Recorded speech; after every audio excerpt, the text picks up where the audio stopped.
el INEGI informó que de enero a agosto del año pasado se registraron en México 108,658 defunciones por COVID. Esto es 33,641 más que las 75,000 defunciones confirmadas por la Secretaría de Salud en el mismo periodo de enero a agosto. Les recuerdo que el caso cero de las muertes fue en marzo, ¿sí? Entonces, enero y febrero, pues nada. Entonces, yo le aprecio mucho al maestro Edgar Vielma, director de Estadísticas Sociodemográficas del INEGI, que me haya aceptado esta llamada. Maestro, ¿cómo está? Buenas tardes. ¿Cómo estamos, Joaquín? Muy buena tarde. Es un gusto platicar contigo y tu auditorio. Muchas gracias igualmente. A ver, primero el dato, ¿no? ¿Cuál es el informe que da el INEGI sobre las muertes enero-agosto 2020 relacionadas con las de enero-agosto 2019, ¿no? Así es. Estamos dando un reporte de casi 684,000 defunciones durante enero-agosto de 2020, que si lo comparamos, por ejemplo, con la cifra 2019, que era de 499,000, casi 500,000, hay un diferencial de 184,000 defunciones que se les llama en exceso. ¿Por qué se les llama en exceso? Porque las defunciones en lo general, si no hay guerras, si no hay pandemias, si no hay desastres naturales, se comportan de manera muy estable. En el momento en que se presenta una de esas situaciones, a ese excedente de mortalidad respecto a la serie histórica, se le llama exceso de mortalidad, Joaquín. Bien, obviamente este exceso de mortalidad del 20 con el 19 pasa por la pandemia de COVID. Sin duda, de los cuales, solo para recordar a nuestro auditorio, nosotros usamos como fuente de información los certificados de defunción, no las actas, los certificados de defunción que emite un médico general de cualquier especialidad, pero a eso me refiero con lo general, o un médico legista, es decir, para las muertes accidentales y violentas. Esa es nuestra fuente, lo recolectamos todos los certificados del territorio nacional, porque no puede haber persona fallecida sin un certificado, inclusive tiene sanciones legales al respecto de eso. No así la parte de las actas de defunciones. Los familiares se llegan a tardar hasta un año en tramitar el acta de defunción. Tomando eso como fuente de información y recolectando en todo el territorio nacional, es lo que les estamos presentando el día de hoy, Joaquín. Entonces, vamos a ver, de enero a agosto, ¿cuántas personas, de acuerdo a esta revisión del INEGI, murieron por coronavirus, incluidas o sumando a las 75,000 oficiales del último de agosto, a las que da ahora el INEGI? Ok, estamos hablando por coronavirus, 108,658. Las que tú acabas de referir están contenidas en esa cifra. Nada más aclaro un dato para que sobre todo porque puede haber personas que sí venían dando seguimiento puntual a todas estas cifras y ahorita no les está encuadrando los datos. El 31 de agosto del año 2020, oficialmente la Secretaría de Salud dio a conocer que había 64,400 y un poquito más de fallecimientos. En ese día preciso, 64,400. Conforme fueron avanzando los días y los meses, y si uno consulta al día de hoy esa misma cifra actualizada, la manejan como 75,000, es decir, los 108,000 respecto a los 64,000 estaría dando un diferencial de cerca del 70%, 69, si redondeamos. Con la cifra actualizada no es de un diferencial del 45%. Esa última parte no la entendí, de redondeada. Estamos hablando que me quedé en que el 31 de agosto, esa noche, se informó de 64,400 muertes. Luego, al actualizarse posteriormente, la cifra llegó a 75,000. Hasta ahí me quedé. Sí, a ver, entonces, ¿qué significa? Que si comparamos lo que estamos publicando el día de hoy con nuestros televidentes o radioescuchas que estén recordando la cifra de 64,000, esa brecha significa 69% de diferencia. No sé si quedó en ese punto claro. Es decir, 69% de diferencia, más o menos, entre los 64,400 reportados el 31 de agosto y las 108,658 defunciones reportadas por el INEGI. Así es correcto. Y después explico.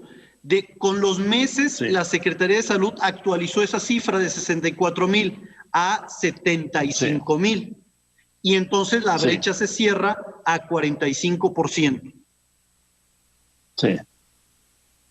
Pero de todos modos estamos hablando de un 45% de diferencia. ¿Que se debe a qué? ¿Que se debe a qué, maestro? Ese es el otro tema que lo primero que quería es poner el marco de referencia de cifras a nuestros auditorios, ¿no? Para que no tantas cifras, sí, que han escuchado se pueden confundir. Es importante dejar bien claro el marco de referencia. Ahora, si queda claro este marco de referencia de las cifras que se estuvieron manejando, pasemos a por qué las diferencias. Las diferencias se dan porque la Secretaría de Salud genera una cifra oportuna, muy oportuna, que puede emitir todos los días, pero con un subregistro, con una subcobertura. ¿A qué se debe eso? A que ellos toman como fuente de información los hospitales. Pero, como su servidor ya lo había alertado, tanto al gobierno federal como a muchas instituciones y medios de comunicación entre marzo y abril del año pasado, hasta el año 2019, el 55% de la población en nuestro país fallece en sus casas, principalmente en sus casas, y un pequeño grupo en la calle, en el transporte público o en algún espacio público, ¿sí? Es decir, el 55%. Sí. El complemento, el 45%, fallece en un hospital. Entonces, cuando empieza a publicar los resultados la Secretaría de Salud, ¿qué está publicando? Ese tramo de 45%. Que por cierto, en el año 2020 inclusive se redujo de 45 a 42, porque ¿qué significa? Que más gente murió en sus casas, un 3% adicional murió en sus casas o en la calle. En ese contexto de diferencia de fuente de información, insisto, con un universo más reducido, la información que ofrece la Secretaría de Salud es muy valiosa en el sentido de que da tendencia. Es decir, inclusive nosotros fuimos usuarios de esa información para dimensionar cuáles iban a ser nuestras cargas de trabajo, cómo íbamos a recolectar la información en el territorio nacional, en qué momento del tiempo íbamos a encontrar mayor pico de carga de trabajo, pero sabíamos que no nos era útil para el tema de volumen. Para el tema de saber cuánto, pues no, porque de antemano sabíamos que solo iba a ser el 45% de la realidad. Entonces, ¿qué es lo que está sucediendo? Que el INEGI lo que publica el día de ayer es ya todo: muertos en hospitales, en sus casas, en las calles, en el transporte público, en un espacio público como escuelas, centros comerciales, negocios, donde le haya pasado a la persona el evento del fallecimiento, ¿no? Eso es lo que estamos publicando, el gran universo.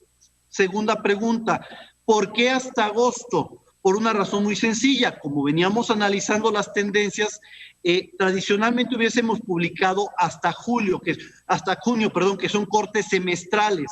Pero para nosotros era muy claro que si queríamos mantener a la población lo más informada posible dentro de nuestro alcance, teníamos que extenderlo hasta agosto, porque fue uno de los principales picos de esta pandemia. Por eso hicimos el gran esfuerzo de tratar de aventajar 2 meses para tener esa cobertura del pico, que fue muy importante, de julio y agosto, y por eso publicamos estos primeros 8 meses. Joaquín, adelante. Bien, entonces estamos hablando de unas 33,000 muertes más o menos, enero-agosto por COVID, ¿no? Así es correcto, pero también alertamos a la sociedad que no se le olvide la cifra de los 184,000. porque, están los 108,000 y estos 75,000, este diferencial de 33,000. Pero lo que nos tenemos que preguntar es, ¿y qué pasa con ese otro exceso de mortalidad de 76,000?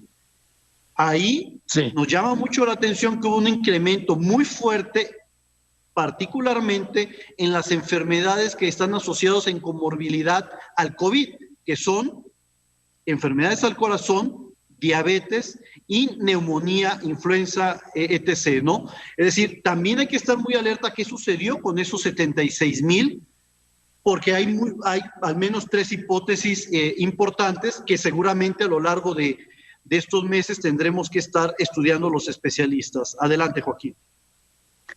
Bien, gracias. Tengo que meter en un momento el corte ya de los partidos políticos y yo quiero que sigamos hablando en estos días porque sí, es muy complicado, pero es muy interesante y como en la escuela, pues hay cosas que no entran a la primera vez, pero sí a la segunda, maestro Edgar Bielma, y seguiremos hablando, ¿sí? Encantado, Joaquín, con gusto atenderemos y fomentaremos la claridad de esta información. Gracias, muchas gracias. Gracias, maestro Edgar Bielma, director general de Estadísticas Sociodemográficas del INEGI, con estos datos de las muertes. Y tiene razón. ¿Qué pasa con las otras muertes? ¿Qué pasa con las otras 75,000 aproximadamente? Pues que son, como dice, de enfermedades que son comorbilidades del mismo COVID.